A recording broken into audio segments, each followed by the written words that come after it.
ocorreram duas marchas que eu tomo como referência para mim sagradas.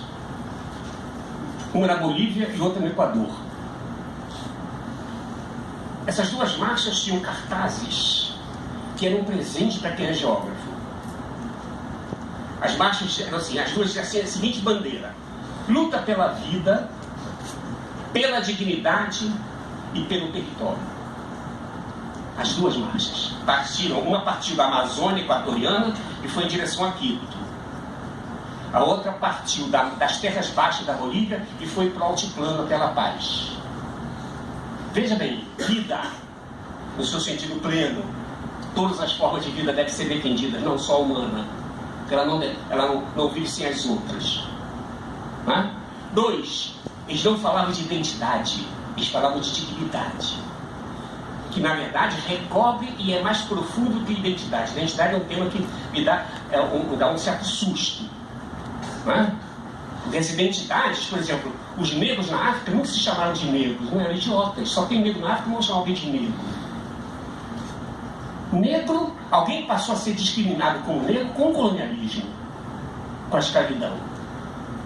Hoje a negrada é obrigada a afirmar a negritude, mas diante do preconceito. Mas na África nunca ninguém se chamou de negro, não eram idiotas. Né? O conceito de discriminar alguém pela cor da pele, o aristiano mostra isso. Você vai encontrar em texto da antiguidade alguém ser chamado de negro, mas nunca negro foi associado à inferioridade. Passa a ser associado à inferioridade na modernidade. Então a gente tem uma dimensão de perceber a riqueza de povos os mais variados na África, né? E essa questão em cima da dignidade. Me respeita como eu sou. O jeito de eu ser Yanomami é um jeito digno. Me respeite como tal.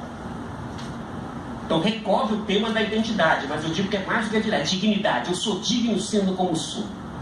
Agora, a minha dignidade, que é a minha cultura, a minha maneira de ser, ela não é uma coisa que uma geografia cultural fala. A geografia do simbólico. Como se o simbólico pudesse viver sem a materialidade do mundo. Como a dimensão da dignidade, da minha cultura, ela para viver precisa das condições materiais, ela precisa do território. Sem o território eu não posso ter minha cultura. Então a cultura tem que encarar o debate da materialidade. Então é vida, dignidade e território. E vão ser os dois primeiros países do mundo que não vão se considerar mais estados nacionais, são estados plurinacionais. Eles são os primeiros a respeitar a diversidade dentro de um mesmo estado. Eu digo, dignidade, vida e território são coisas distintas de liberdade, igualdade e fraternidade. É outro léxico teórico político. No Ocidente, a direita ficou com a liberdade, o liberalismo. A esquerda ficou com a igualdade. E ninguém ficou com a fraternidade. Ou andou para as igrejas, né? Serem fraternos para cuidar do pobre. Né? Veja bem, na América Latina o movimento está sugerindo que não é liberdade, igualdade e fraternidade, é outro léxico teórico político. Vida. O planeta está sendo destruído, a vida está sendo destruída. Então é a vida no seu sentido forte que tem que ser defendida. E para ser defendido tem que contar com o conhecimento que os povos têm, e essa dignidade de cada povo tem que viver sem colonialismo, sem colonialidade. Para que toda essa dignidade possa viver com os conhecimentos que tem da vida. Portanto, essa cultura vai necessitar de territorialidades distintas. Me parece que é uma outra oferenda de léxico teórico político, que admite múltiplas evoluções, não é isso? E que vai ter que lidar com condições concretas. Para a questão que o Rodrigo me colocou, né? As circunstâncias da vida me obrigam muitas vezes a estar lidando. Por exemplo, se eu quero mandar um foguete à Lua, eu vou consultar índio, pomba. Talvez eu ligue para a NASA. Vamos me ajudar a mandar um foguetezinho para a Lua? Não dá para mandar Ucrânia, que também tem uma experiência dessas, né? Vamos desenvolver esse tipo de coisa. Agora, se eu quero vir para a floresta, não fale com a NASA. Fale com os índios. Fale com os camponeses. Fale com os caboclos. Né? Essa experiência da Bahia mostra que, na verdade, se esses freezes durarem 50 anos e não tem que comprar um a cada 3 anos, que são produzidos com obsoletismo planejado, é isso. que permite que eu possa viver dos frutos que caem ali todo dia e eu possa conservá-lo? Aliás, qual é a história, a maior parte da história que vocês aprenderam com a vovó? E desculpa, né? É só a gente prestar atenção. O que são os queixos? O que são as coalhadas? O que são as frutas cristalizadas? O que são as carnes salgadas? O que é isso? Se não invenções culturais, não é isso? Para que a carne não estragasse. Então eu ponho sal, não é isso? Então, não tinha geladeira, eu inventei isso, eu não sei o que é melhor. Está entendendo? Quer dizer, ao mesmo tempo, a fruta pode ser desidratada, não é isso? Passas, não é isso? As tâmaras, as ameixas, isso tudo é invenção milenar das culturas. Então, quer dizer, você vê a evolução técnica, não é, a geladeira pode chegar em determinado momento, mas ela está ligada a uma sociedade também, uma sociedade que quer consumir energia o tempo todo e transforma você dependente da geladeira. Mas a humanidade inventou maneira de substituir a geladeira. Aliás, não tinha geladeira e o povo inventou maneira de ter salgamento de carnes, é isso? De ter desidratação, de ter, né, fazer frutas em calda, não é isso? Ou quem teve vovó, né? Sabe desses frutos, sabe da riqueza, dos sabores. É isso? O que você vai fazer na cultura de cada povo, essa riqueza fantástica. E a gente muitas vezes acha que isso tudo são técnicas. Está entendendo? Quer dizer, só que a gente vive numa sociedade que jogou isso tudo fora, né? E, na verdade, está traduzindo uma mesma maneira de produzir ciência e tecnologia. Né? Então, nas circunstâncias, não quer dizer que você não use isso. As circunstâncias obrigam muitas vezes a ter que lidar com a situação que está presente na realidade. Né? Então você tem que lidar com. Agora, tem um provérbio francês, que em português diz o seguinte: não faça da necessidade virtude. Por exemplo, se alguém vai te assaltar ali na rua, você se atraca com o cara, briga com ele, no fundo sai um tiro, e você, não fui em mim, foi o cara, me desculpe, não comemore. Se alivie. Não comemore. Por mais que você tenha direito à legítima defesa, você a praticou, mas matar uma vida nunca é uma virtude. Nunca é uma virtude, seja ela qual for. Ou seja, é ter a ideia, né, de que muitas vezes a necessidade faz fazer coisas que não necessariamente são virtuosas. Mas não confunda a necessidade com a virtude. Por exemplo, do ponto de vista da macropolítica, eu acho que o mundo já nos ensinou pelo século XX. Se você fizesse um mapa do mundo ali nos anos 60, seria uma coisa interessantíssima para gente poder comparar com o mundo que a gente está vivendo hoje. Então eu falei esse mundo de ponta cabeça. Por exemplo, a Europa praticamente, exceto Portugal e Espanha, que tinha Salazar e Franco, né, com as suas ditaduras, a Europa era basicamente social-democrata nos anos 60. E o que era a social-democracia? Detalhe, era um partido fundado pelo Marx e pelo Engels, que deixou de ser revolucionário, não é isso? E passaram a viver dentro do capitalismo, ou seja, conquistas sociais dentro do capitalismo, a social-democracia. Mas eram os movimentos antissistêmicos, era social-democrata. Queria que o trabalhador participasse da brincadeira. O que era a Europa do Leste nos anos 60? Era a União Soviética, né, os países ali do Leste, tudo comunista, portanto, movimento antissistêmico, né, no poder. China, comunista. Vietnã brigando pelo comunismo, expulsando os norte-americanos.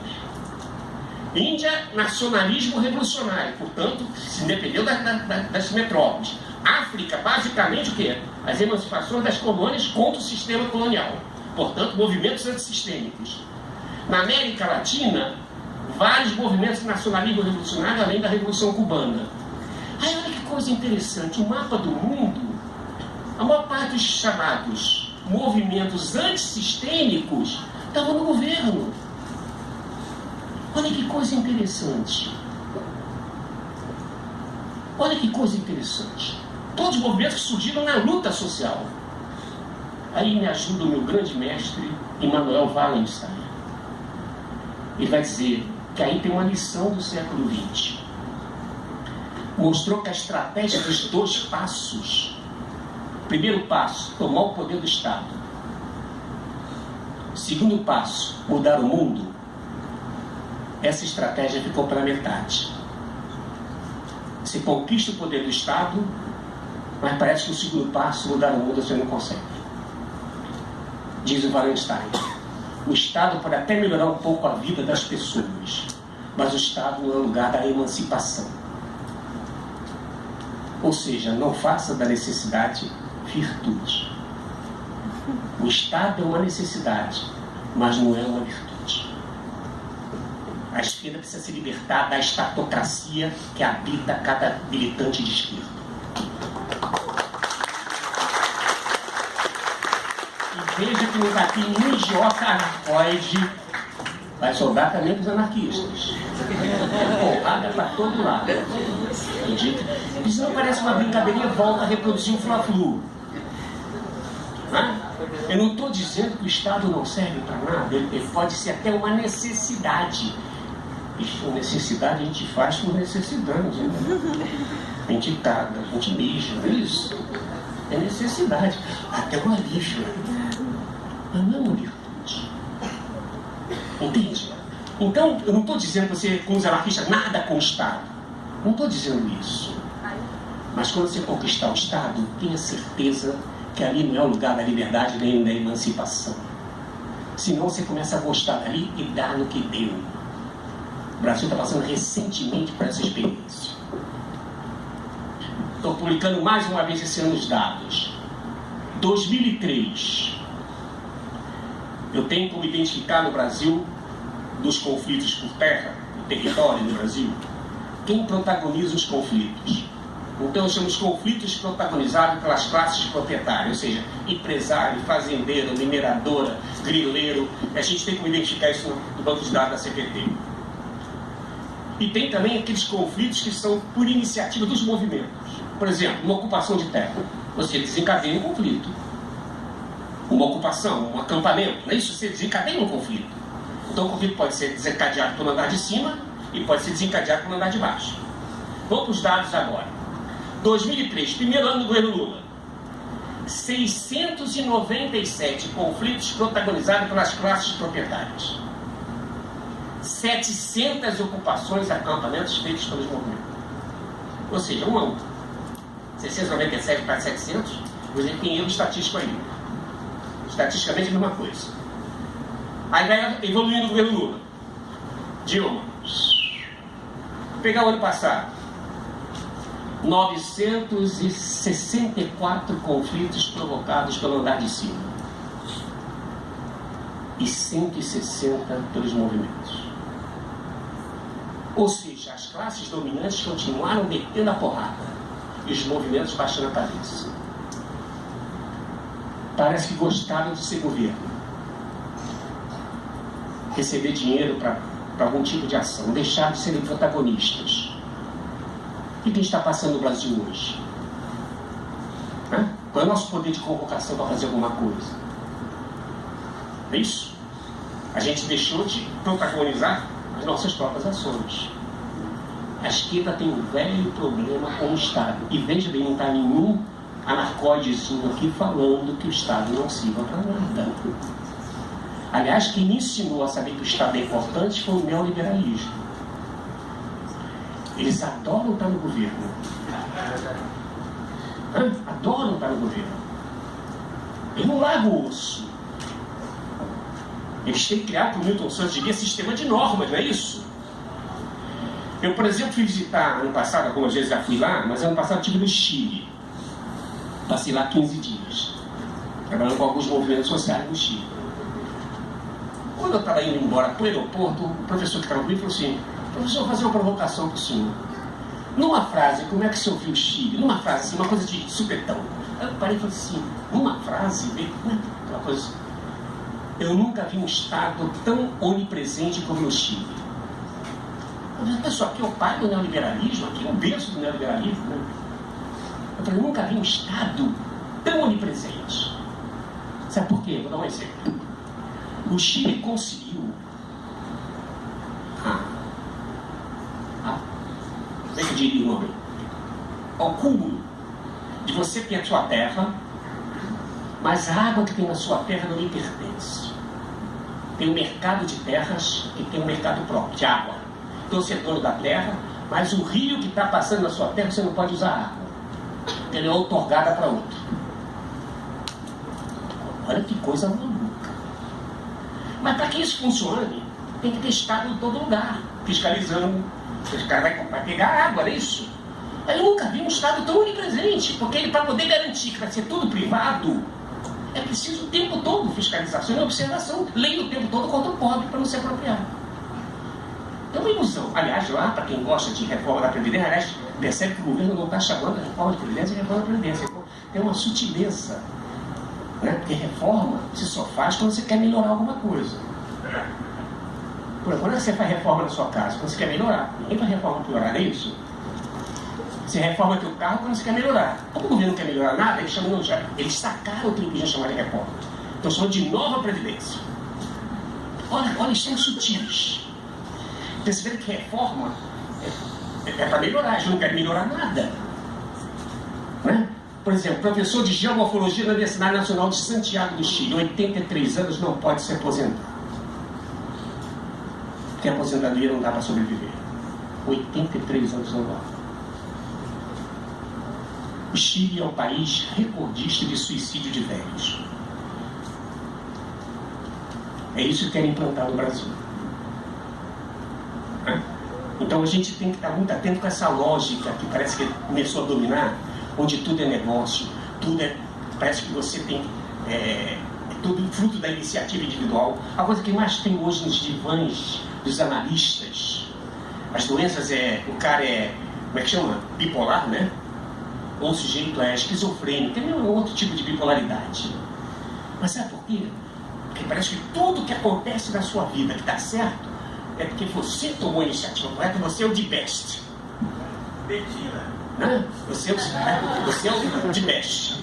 E tudo que você faz na vida que deu errado é porque você não gosta. Você vai do de best para o de bosta. No mesmo caminho. A coisa que mais acontece nos divãs dos analistas hoje é o cara que está eufórico e depois está deprimido. Sabe por quê? Porque você está sozinho. Você pensa que tudo que aconteceu na sua vida é fruto de você. O indivíduo é um mito. Já quem está aqui entre alunos e gente que já ficou aqui até essa hora, vai engolindo conversa. Porque eu falo que é um absurdo. O indivíduo, essa ideia de indivíduo mata. E nos leva a essas esquizofrenias, a essas bipolaridades. Porque o indivíduo, a rigor, não existe. Por uma razão muito simples. Eu, Carlos, sou o que o Caetano disse, a tua presença entra pelos 7 buracos da minha cabeça. Mas são muito mais buracos. O que significa dizer isso, né? Que eu dependo do oxigênio estar puro, não é isso? Sem qual eu não vivo. Eu dependo da água que não está em mim, mas está no ambiente, não é isso? Sem qual eu não vivo. Então eu não existo se não for através do meu ambiente.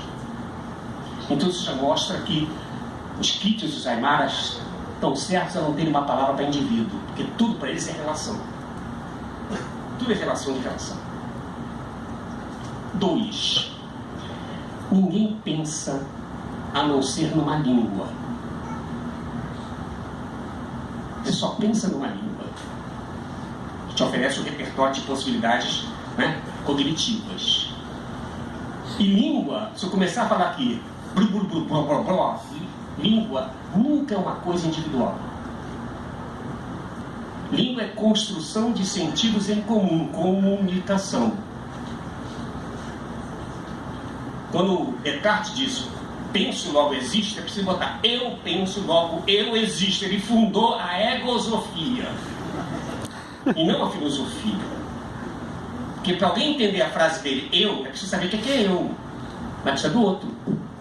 Penso, tem que saber alguém que sabe o que é penso. Logo, tem que ser alguém que pensa o que é logo, não é isso? E existo, ou seja, a própria frase dele pressupõe o outro. Ele acha, a gente depois fica fazendo tese de mestrado, doutorado, apavorado. Eu tenho que fazer a minha tese como se fosse uma construção de um indivíduo. A construção de conhecimento é sempre intersubjetiva. Ela não quer uma mera coisa individual, você só pensa numa língua. Se você só pensa numa língua, onde é que fica a ideia de indivíduo? A língua é sempre social. Você depende do metabolismo da natureza. Portanto, você depende do ambiente. Portanto, você não existe como indivíduo. Você existe a partir do conjunto das suas relações. Quando você acha que o indivíduo existe, isso mata. A ideia da esquizofrenia. Se criou essa ideia do ego, do eu, do empreendedorismo, essas ideologias, são ideologias puras. Eu costumo dizer que daqui a um pouco vai se ensinar nas escolas que o plural de eu é eus. Vou repetir, é para rir. Uma piada filosófica. Vai se ensinar nas escolas que o plural de eu é eus. Não tem mais nós. Não é isso? E você só existe através do outro. O espanhol nisso é uma língua melhor que a portuguesa para ensinar o que é a palavra nós. Eles não têm uma palavra para nós. A palavra dele é nós outros. Nós, através do outro. Eu só existo através do outro. Nós esconde o outro. E no fundo, eu só sei que eu sou o cara na medida que eu me diferencio do outro. Eu vou sabendo qual é o meu caráter, diferencia do outro. Mas essa ideia de indivíduo, o liberalismo levou às últimas consequências. Ela é reproduzida aí por esses